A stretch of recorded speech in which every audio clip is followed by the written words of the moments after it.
Certainly have enjoyed the good singing. We certainly appreciate the presence of each and every one. Appreciate all the visitors that's come to be with us this morning. I want you to make yourself at home and follow the Lord, do what the Lord lays on your heart. And if you're here and lost, we're not glad you're lost, but we're glad you're here. I have said it before, and you'll hear me say it a lot. Their mind's more on their soul in the house of the Lord than it is somewhere else. You can take them a lot of places. Now, the Lord can save at a ball game. I believe that. But I believe their mind's going to be more on their soul when they're around the people of God. I believe it's going to be more on their mind when they're sitting around people that's been saved and testifying and telling of the goodness of God. And that's one of the more important things for them to hear, is about how it happened to other people. A preaching of the gospel they need to hear, and they must hear it. But I'm going to tell you, I believe that our testimonies have a big effect on people. If they don't, then I don't know why the Lord put them on us to tell. But I hear of it many times, people, how someone's testimony had an effect on them. And when the Lord moves on us, we need to share that. There might be somebody around us, and it might not just be in church. It might be somebody around at work or out in family gathering that needs to hear what the Lord wants us to say. And I hope everyone will make themselves at home, and I hope these that are lost, and some are not lost by their actions now, but you give them time and they will be. It won't be long. They'll be lost, and we need to be praying for them right now, that the things that are said and done will have an effect on them. I didn't have to ask anybody what I needed to do whenever I become lost. I'd heard it and I'd seen it all my life. I knew to go to the altar. Everybody ain't had that in their life, but I had it. And these kids here, they have it. And they need to be able to, when they realize they're lost, they don't have to wait for anybody to ask them. They need to know to seek the Lord right then and there. And I pray that they will. We know we need to go to the Lord in prayer. And I hope and pray that everyone will be prayerful for this service, for these that are lost. And I know they're sick among us. We need to be prayerful for them. We need to pray for our country. I tell you what, it's a dangerous and violent time to be living in. I don't know any. I heard of down in Texas, there's some at a ball game that was shot. Heard yesterday that was some driving around, 2 different people in 2 different cars shooting and killing people. And I don't understand what kind of evil that they have in them, that's what they want to do, but it exists. Yeah. And that can happen in Macon County just as easy as it could happen anywhere else in the world. And we need to be prayerful. God put a little hedge about this community, hedge about these that are lost, to keep us safe, because there's evil that lurks in every corner, everywhere, and we need the Lord's help. But let's remember those areas. I don't have to know the people to know that if I was them, it'd tear me up. Yeah. If that happened here local, that'd tear us up, wouldn't it? And we certainly need to be prayerful for them. But there might be a word or request, something on your heart before we go to the Lord in prayer. Certainly have enjoyed these good songs. I don't hear my mother's voice. I hadn't heard it in 20 years. But boy, if I get thinking about it, I can hear it. I can travel back in my heart and my mind to spots that I heard Mama praying. I think about it just enough, and things that she used to cook, I can almost smell them and taste them. You know, that don't go away. At least it ain't happened yet. And she ain't the only one that ever prayed for me. No. Man, I'm thankful for every prayer that's ever been uttered on my behalf. Both of those that have already gone on, and y'all, people that are still here with us today that still utter my name in prayer. I appreciate it. I need it. I don't know about the rest of you, but I need prayers of those I love. I'd ask you to be prayerful for us. We look at the Word of the Lord in the book of Luke in the 12th chapter. Excuse me, Brother Kevin. Go right ahead. I'm a visitor, and I just want to follow what the Lord lay on my heart. Man. I believe this would be welcome. Yeah. I've made a lot of mistakes in my life. Yeah. I grew up. I didn't get saved until I was 24 years old, and I didn't grow up in the church. Yeah. And I lived on the streets. I was homeless in Nashville, and stayed at Salvation Army Rehab Center, and heard the truth down there from from a gentleman named Brother Jerry Shrum. I know he's pretty well known around here. Yeah.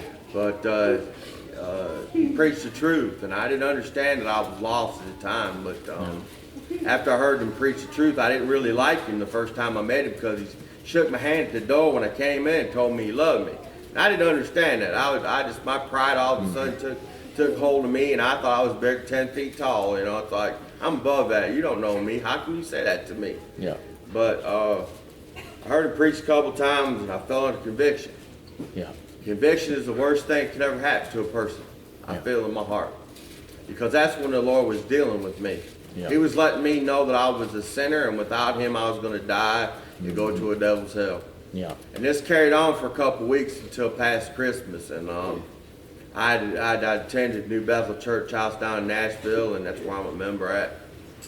And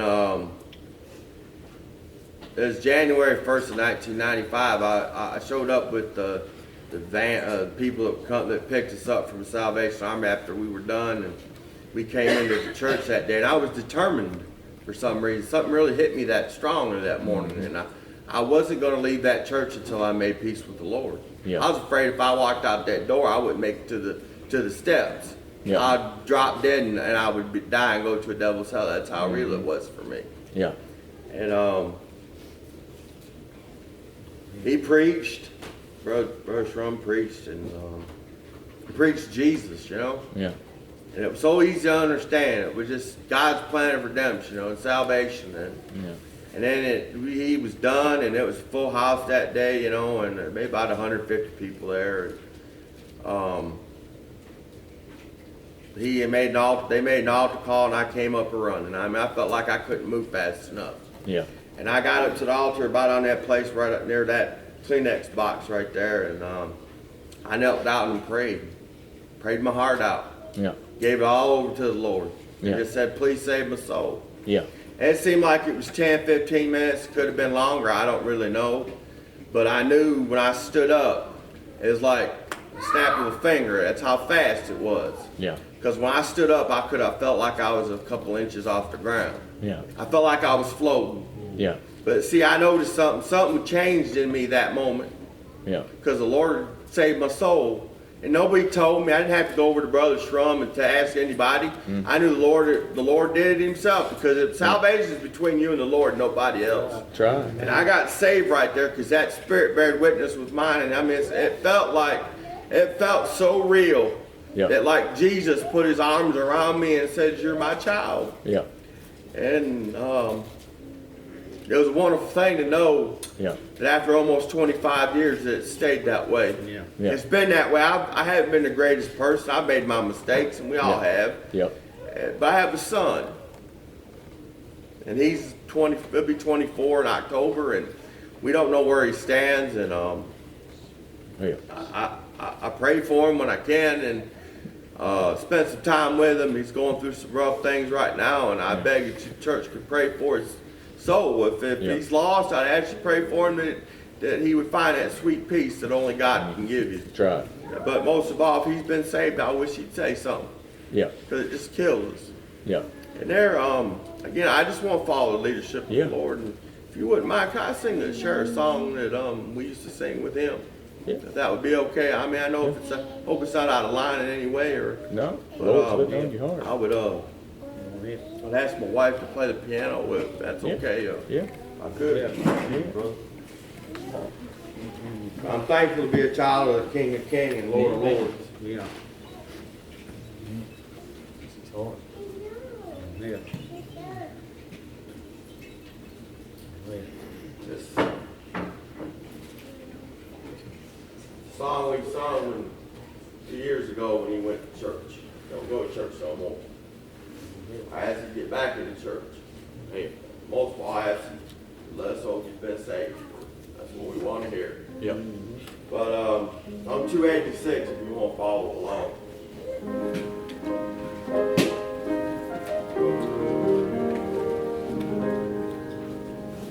I'm kind of homesick for a country to which I've been before.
here in Luke for a minute. Let's see if this don't fit some of what we've heard here today.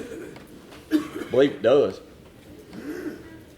Luke in the 12th chapter, starting verse 13. It says, one of the company said unto him, Master, speak to my brother that he divide the inheritance with me. And he said unto him, Man, who made me a judge or a divider over you? And he said unto them, Take heed and beware of covetousness, for a man's life consists not in the abundance of the things which he possesses. And he spake a parable unto them, saying, The ground of a certain rich man brought forth plentifully. And he thought within himself, saying, What shall I do, because I have no room where to bestow my fruits? And he said, This will I do. I will pull down my barns and build greater. And there I'll bestow all my fruits and my goods, and I'll say to my soul, Soul, thou hast much goods laid up for many years. Take thine ease, eat, drink, and be merry. Now listen to this part. But God said. Now son, there's where it really lies down. We'll say a whole lot, but when God says, He's got the final say. Did you know it? Yeah. But God said unto him, Thou fool, this night thy soul shall be required of thee. Then whose shall all these things be which thou hast provided? So is he that layeth up treasure for himself and is not rich toward God. We see here the Lord, the man was obviously concerned about his richly wealth and what inheritance that his family had given to him, and that it be divided correctly. And he used this parable of this man that was a farmer, and he had reaped a great crop. And this man, he didn't do none of these things. He was just planning on doing them. He was just thinking about it. It says he thought within himself. He started making plans of what he was going to do with everything that he had. And his barns that he had wasn't big enough. So guess what? I'm going to tear them barns down, and I'm going to build bigger barns, and I'm going to put everything in there, and I'm going to have so much I won't have to hit a lick at nothing for a long time. I can take it easy. I can sit back. I can eat and drink and be merry and just live it up. And I'm afraid that people, not just lost people, saved people, that we are really taking it easy. We think we've got it licked. We think we've got everything we need, and that we don't have to still work. I'm going to tell you what, and I'm not talking about working of this world. I'm talking about working for the Lord. Now, there ain't no give up. There ain't no time to retire when it comes to this work. There ain't no retirement age. The Lord just takes you out when it's time to go home. But we look and we find that this man thought he had all this time, all this opportunity, and God had been the one that provided it, but he took pride in it. And that's all he was concerned with, and he was laying out all these plans, and it would have took a while to tore a barn down and to build another up. That wasn't going to happen in a day. That was going to take time. Then time to reap all that. Time to put it all up. So he was planning a lot of months worth of work. He didn't have a lot of months. He just didn't know it. Yeah. He thought he had a lot of time, but he didn't. But God said, Thou fool, this night thy soul shall be required of thee. He didn't realize in those moments that he was living the very last moments of his life.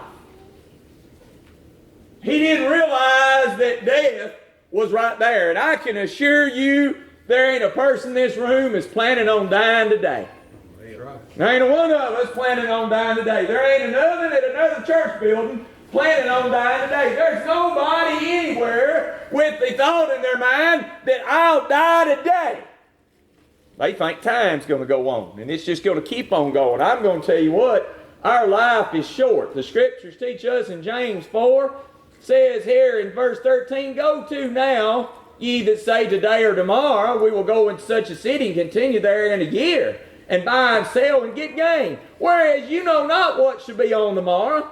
For what is your life? It is even a vapor that appears for a little time, then vanisheth away. For we ought to say, If the Lord will, we shall live and do this or that. You know, it also says over here in the book of Proverbs in the 27th chapter, verse 1, Boast not thyself of tomorrow, for thou knowest not what a day might bring forth.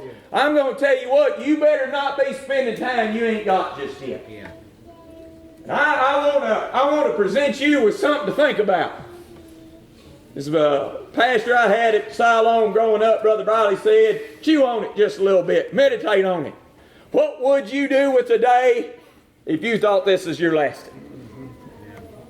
If you thought time was drawing short for you, what would you do with it? How would you spend that last day of time if you thought my life is about to fade? Now, I know we can't quit our jobs and just act like we don't have no bills and don't have any responsibilities. I understand that.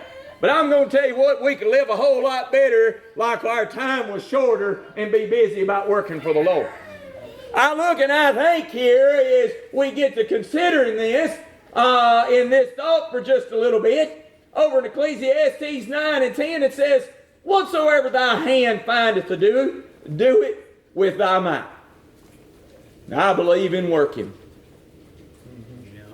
Now, I believe in working. I don't believe in piddling. I work with people who piddle. They piddle.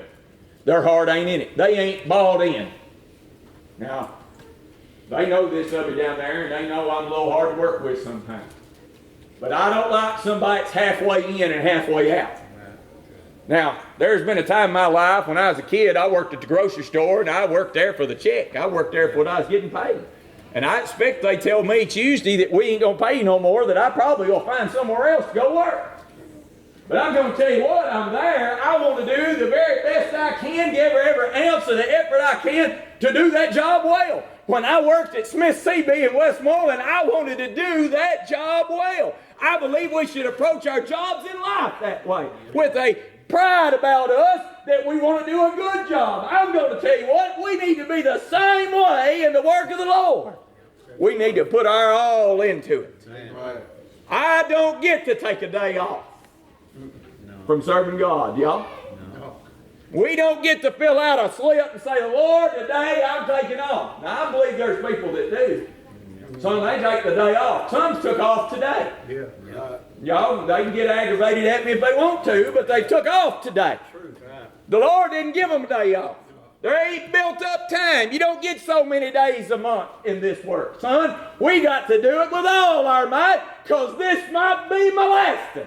What if it was my lasting and I took it off? Wonder if I'd have took off last Sunday and come in here and went through the motions and just said, well, Lord, it'd just be what it'd be, and hadn't tried to follow the Lord. It might have been somebody that needed that word, and me sold them out, sold the Lord out, and didn't help them with what they needed. I'm going to tell you what, there ain't none of that with this. We got to go at it with all our might. Are y'all with me? Yeah. Y'all understand what I'm saying? Do y'all believe that? Do y'all believe that we need to give every ounce of ourselves to this cause? I'm going to tell you what, let me tell you about the one that saved all y'all's souls. He gave every ounce that he had. Everything that he had, he gave. He gave every bit of passion, every bit of love, every bit of strength, every bit of blood, his entire life. He gave it all. So we can sit here today and sing songs of praise and feel good in our soul. I'm going to tell you what, nobody's asking me to lay down my life. All he's asking me is to give him my effort and my love, my devotion. That's all he's asking out of y'all. And I believe what we're going to have to saddle up. We're going to have to put ourselves in it, and we'll give ourselves to it every last ounce. It says here, it says, whatsoever thy hand finds to do, do with all thy might. For there is no work, nor device, nor knowledge, nor wisdom in the grave where thou goest. I won't be able to do another thing when I draw my last breath. If I'm going to work, I've got to do it now. I can't wish down the road. I can't plan down the road that I'll do better then. I've got to do better now. I've got to step up now by the grace of God and serve him while I've got time and opportunity. I ain't got no time to waste. I'm going to tell you what, y'all ain't got no time to waste. Son, the daylights are burning. Nights are coming when no man will work. The Lord said that about himself. Well, nights are coming. The grave lays out in front of us. And I don't know where it is. I don't know what time it'll be. Son, it's a laying out there in front of me, and I want to work while I got time. Son, with every ounce. You know, they told Brother Gordon Wheeler one time, and if you've ever heard a man preach that put everything into it, that man did. He put every ounce of his strength every time he preached. And he was having heart problems, and the doctor told him, you're going to have to ease up. He didn't have no ease up. Son, he had one gear, and that was wide open. You know why? He knew he was serving a mighty God. He trusted the Lord with it, and that's all he knew how to do. Son, we need to be that way when it comes to serving God. That our hearts are all in. Because the day's coming, I ain't going to work no more. I'll rest when I get home. But I'm going to tell you what, we don't know when that day will be. So I ask you, is there somebody y'all know they told you they've been saved? I guarantee you, if I thought it's my last day, I'd be making a lot of calls. People that I don't know that's ever been saved. I'd start at family, I'm sure, and be going to them about their soul's condition, wouldn't you? I'd be going to those people that I ain't talked to in a while, but I've seen them lost and seeking the Lord. And I'd want to know one more time that I want them to be saved. Son, I'd be a working man. Wasn't nobody work any more than me. By God's grace, if I knew today was my last day. What about y'all? I can guarantee you eating wouldn't be on our mind, would it? I guarantee you the ball game and entertainment would not be on our mind. I've stayed by people at their deathbed, and it was not an interest to them. The place that they knew they were going, leaving this world, going to the grave, believing this world of pain and sorrow, they wasn't worried about the ball game. They wasn't worried about grudges. You know what we're going to leave? Son, I'm going to tell you what, if my last day was today, I can guarantee you I wouldn't hold a grudge against nobody. What about you? And if it ain't important enough for me to hold on my last day, is it important enough to hold every other day? Amen. I'm going to tell you what, we need to let a few things go. It just ain't important. Yeah. Things that we squabble over and let stand between us. Why, my goodness, if it's our last day, we're going to give her up at the grave, son. All that's going to be left behind. But I'm going to tell you what, son, we got time to work.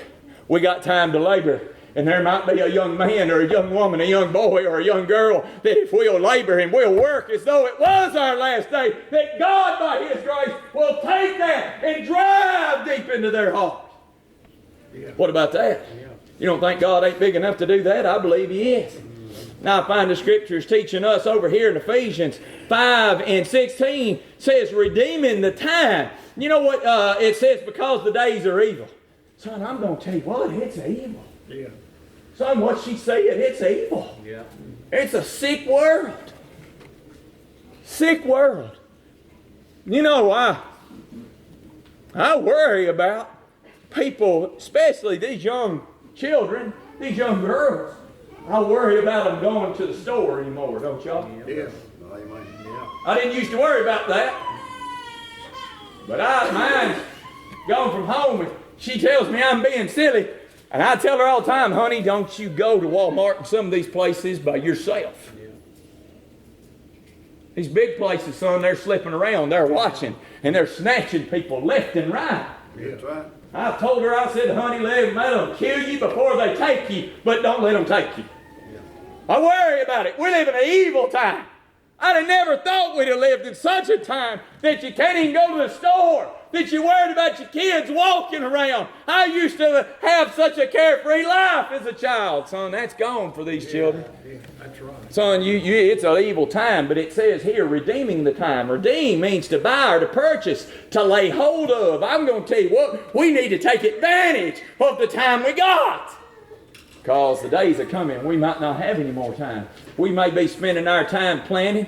Well, I've got a calendar at work. I've got the month of September, son. It is getting booked left and right. Got this to do, that to do. Got to go here, got to go there. All these things. And I have to plan her because my memory ain't good enough. I didn't put it down. I'd never remember it.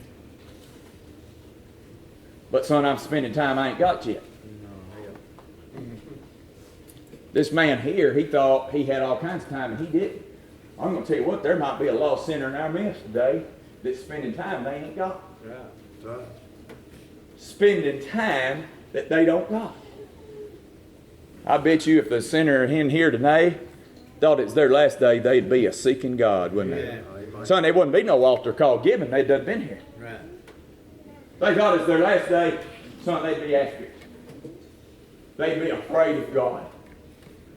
Son, they'd be running to Him. You know what we'd be doing? Son, we'd be running right with them.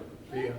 We thought one of these little boys and girls, man or women, that it was their last day. We was afraid that this would be the last time, son, we'd be right there. You know, with somebody's on life support in the hospital, why they gather all the family in because they say it won't be long. I'm going to tell you what, these that are lost, they on hanging on by a thread.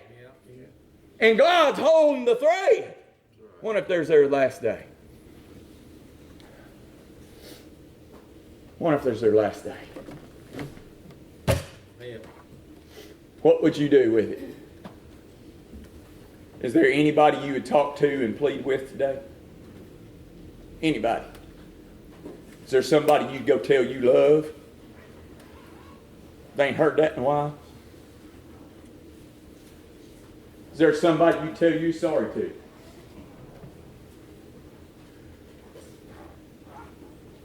I'd say there's a whole lot we'd be doing if we thought it was our last. Amen. Now, Kevin is good at holding grudges. Might not look like it, son. I'd bury them deep. And the Lord has taught me that I can't hold on to that stuff. But I still try sometimes. Son, I can tell you right now, if I thought this was the end of it, I'd let it all go right now. Wouldn't you? Yeah. Shoot, I don't want to face my Maker holding on to all that. I'm saved, but I don't want to have to answer for all that. I want it gone. I want a clear heart with God, don't you? Clear mind and conscience with God. Because there's a bound set. Let me tell you what the book of Job says about all of us. There's a bound set. Yeah. You know what? I believe by how we live our lives, we can shorten our time here in this world. The Bible teaches us that. We can lengthen our days by obedience. You know, even treating our parents with respect can lengthen our days. I've heard it said that the old have to die. Sometimes the young do die, but the old have to die. You know what? I've got friends, when I graduated, before I ever graduated high school, they died. Car wrecks. I've had friends that got sick and died. I've had people that I could not understand for the life of me why they got so sick and had to die. So they seem like such good people. I needed to be in their shoes. wasn't as good as them. I tell you what, Sister Delane Cox was a good woman. And I thought the world of her. And I thought,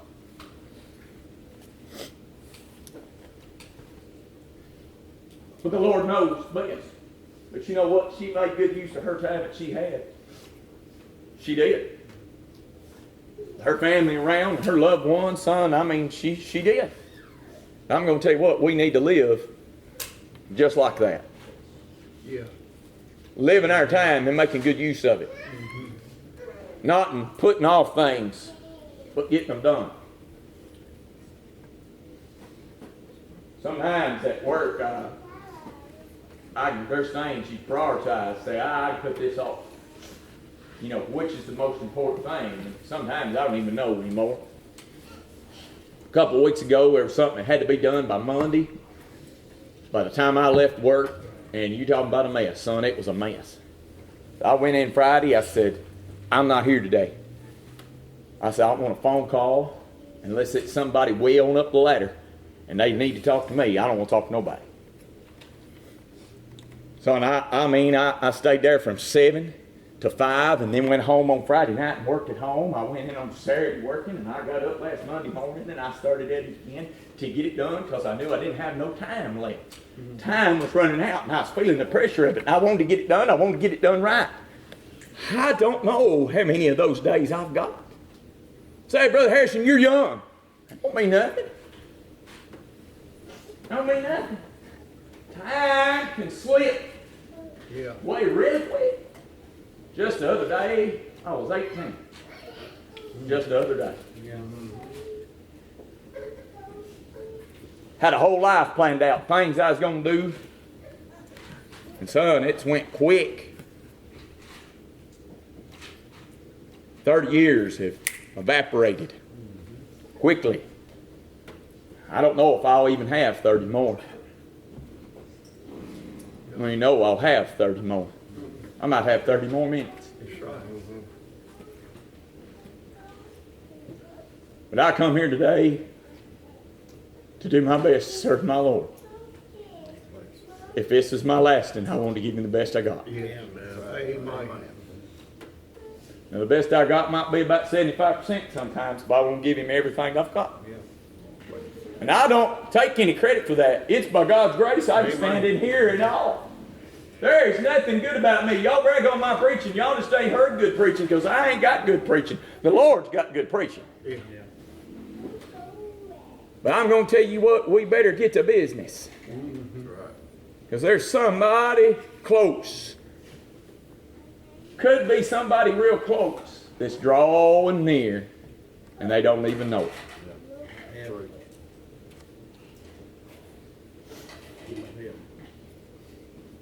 And I thought this, and I give God the honor and glory for it. I had this thought in my heart several years ago.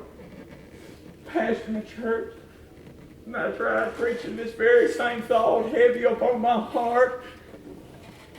And there was a young girl there, teenager.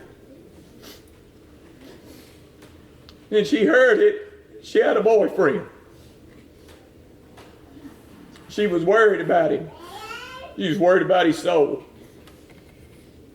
She went home and she called him, got to talking to him about his soul.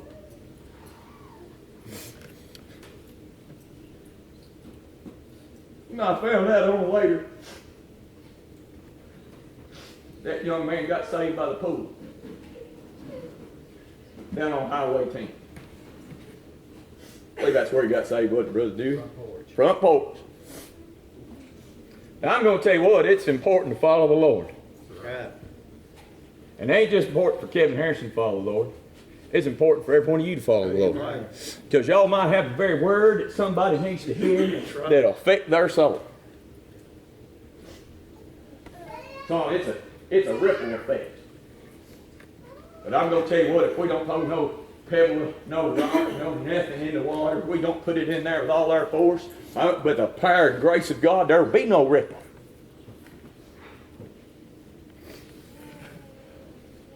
I ain't looking to make a name.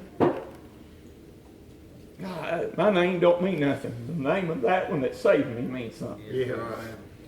And if he can take somebody like me and use me that helps this work of his, the son, I won't be able to be on the front lines doing it. What about y'all? If this was your last day, how would you spend it? If this was your last day, would you do anything with it? I know I don't live every day like it's my last.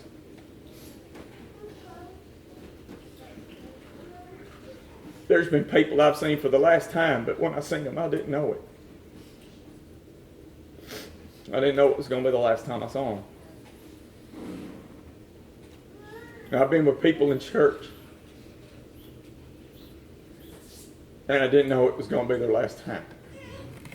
I can still remember, and you bear with me a minute, I can still remember the very last service my grandfather was ever in. Second Sunday revival in August, back when they still had it in August.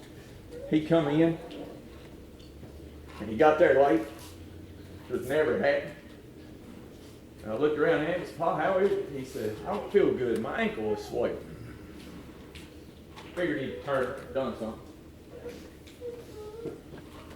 Well, my pa never missed a meal, ever, especially if somebody else cooked it. The family had everybody over to church after service, and he wasn't there. And I said, "Pa is sick. He had cancer, and he never made it to church until we rolled him in." You don't know when your last time's going to be. And we can look, and we can say, "Well, it's these older ones." Why? We don't know. But I'm going to tell you what, I believe in being at the house of the Lord every chance you get. Amen. I don't believe in taking a day off. I I don't believe in taking a Sunday off. I don't believe in taking a revival service off. I believe in being there. Even if we don't feel good about everything, even if we ain't on the top round, we need to be there. There and accounted for, letting other people know how much we love the Lord and serving the Lord the best that we can. There might be somebody that ain't never joined the Lord's church. I'm going to tell you what, if you want to join the Lord's church here or somewhere else sometime, you better get to doing it. Yeah. If the Lord's impressed you, son, you need to be a-moving while you got time. Because where we're all headed, I won't be able to do another thing. Son, it's going to stop at the grave. Every bit of it. This is our effort. I know I've drug along, rambled a little bit, probably normal. But this is what the Lord's laid on my heart. If you're here and you're lost, I don't just advise you, I beg you to come seek the Lord. I beg you to consider your soul. I beg you to consider where you're going to spend eternity if you don't make it out of today. You know, we live like we're going to live forever, and we're not. And I wish they would consider their soul. Yeah. And if you're here and saved and there's somebody on your heart, son, I'd go to them like it's second Sunday of revival. I'd go to it like you thought this is the last chance you've got, and I'd beg you to plead your heart. Someone, they might not be in this building today, but you can plead your heart to somebody somewhere, asking them about their soul's condition. Grudges, anger, aggravation, all that, son, it's going to be gone. I might die just like that suddenly with no time to talk to anybody.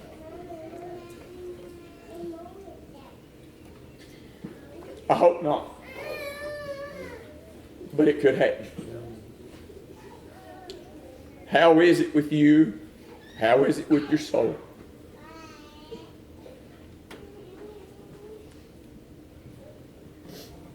This is our effort while we're standing singing.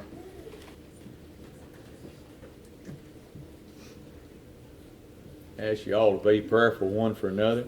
Pray for this word. And I pray it gets down in our heart.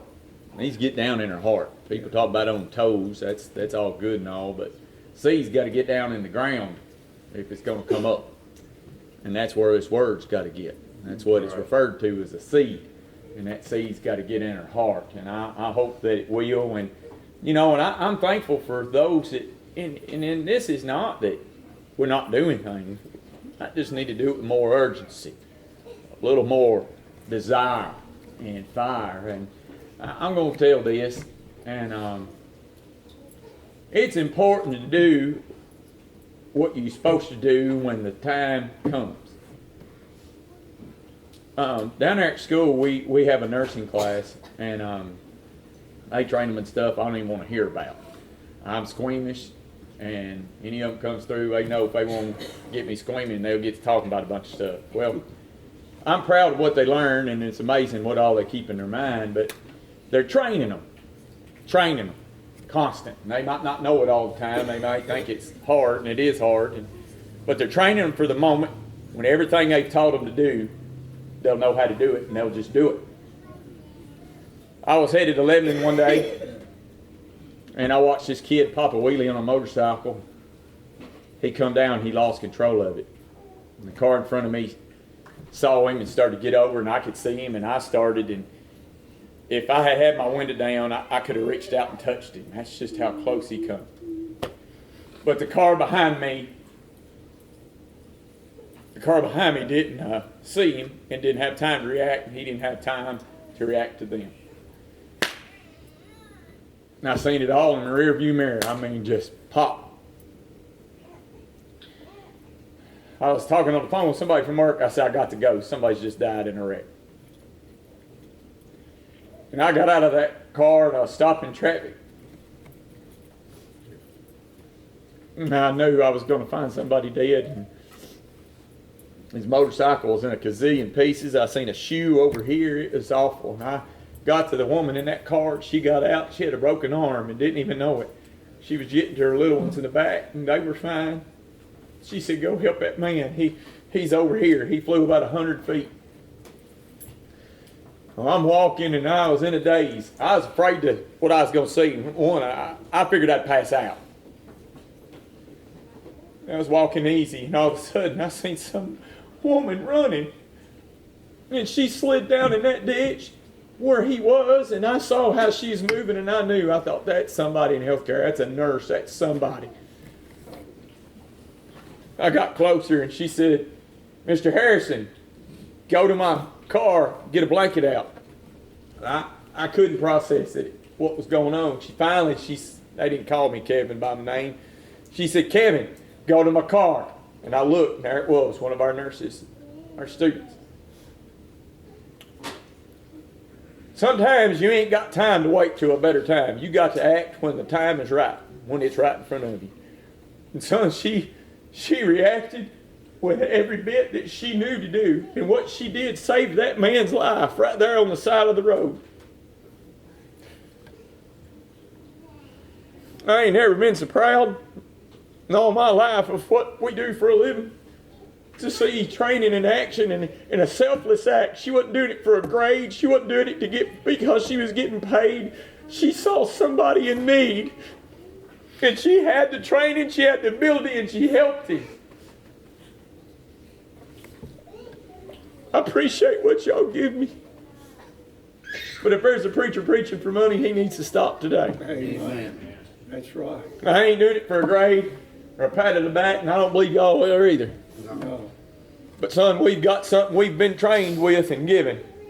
And if we'll use that, we'll get in this Word of God, we'll come to church on Sunday, we'll know how to hone those skills that God has given us and our natural ability to act when the time is there in front of us. Because sometimes you ain't got time to put it off. Son, you got to act. Yeah.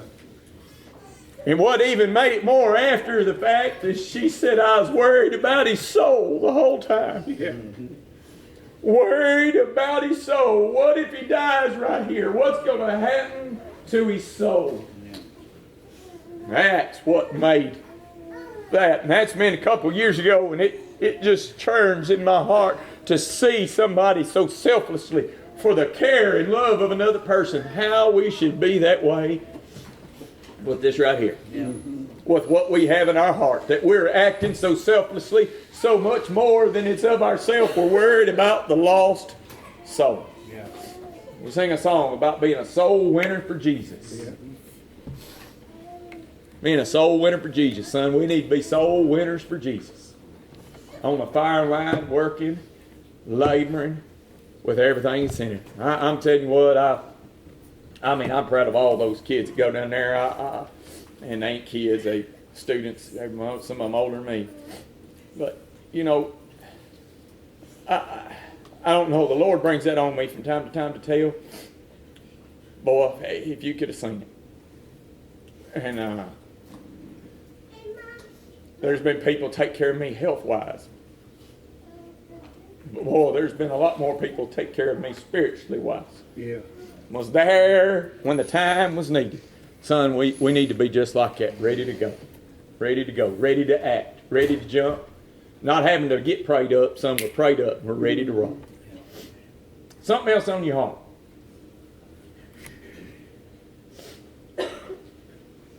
Invite somebody to come next Sunday. Let's get out there and let's rattle them bushes a little bit and invite people to come. Somebody might be lost, and I'm just going. I'm a type that when the devil hinders me with something, I just try to get it out of the way best I can. I know I haven't been much preaching to the church, but I'm preaching the burden that I've got right now, and I'm going to go with it until the Lord changes it. Yeah. And y'all pray with me, hang in here with me, and help me. I can't do it on my own. I ain't here on my own. This is the Lord. And we need to work together. I ain't in this. It ain't a Kevin Harrison show, son. This is the Lord's work. Amen. And this is Friendship Church. And I want the Lord to bless here. And y'all just pray. And let's all come in next Sunday. Let's pray all week. Let's come in here Sunday ready to work, inviting people in. Let's treat it like it's revival. And son, we can have one. Yeah.